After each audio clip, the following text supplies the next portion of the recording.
Hello, NextKast users. Would like to give you a quick update of our latest revision of our cue sheet editor in NextKast Pro and all the NextKast versions. So the first thing we'll do is in our mix show folder, and again, this could be any kind of show, you're going to import the audio asset or the audio segments. I have only one segment here, and you will see this is the process. So once you've added that segment to the category, we're going to go ahead and double click it. And so now we will see the waveform of the 26-minute segment, but there is no cue sheet. So if a cue sheet was provided to you, make sure that you have that cue sheet available. In this case, I placed it on my desktop. So I'm going to go ahead and hit the cue sheet button. It's going to ask me, would you like to, they didn't internally find the cue sheet, would you like to import one? So I'm going to go ahead and say yes. And then I'm going to import this seg1.q. That is my cue sheet. When I double click on it now, NextKast has now imported that cue sheet, and all the positions here are now marked. So you'll see that when I click on that position, the marker will turn red, and then that is the position of what will go out on the encoder or to your RDS system when that position is played. So this is an easy way to mark your mix shows or your syndicated content.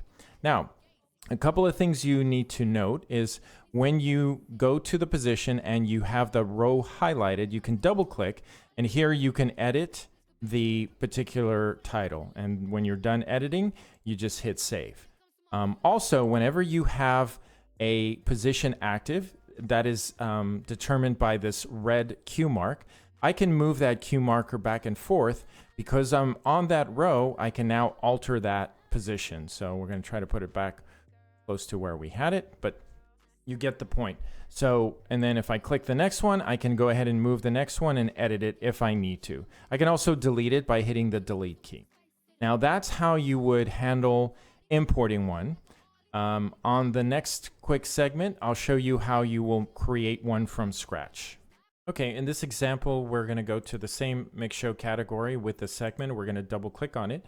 But in this scenario, let's say the content provider didn't provide a cue sheet or it's content you created. What you need to do to start off is you're going to hit the cue sheet button again. But this time you're going to answer no. And that gives you a blank slate here where you can start marking the positions.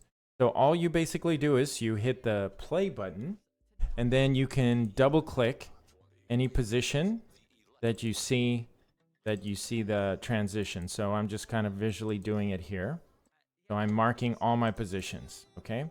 So once you see that, you'll see now I have a list of all the times. So when I click back on that time, it takes me back there. Now, to add an actual name and title there, I just double click on the position, and then I will type in artist here.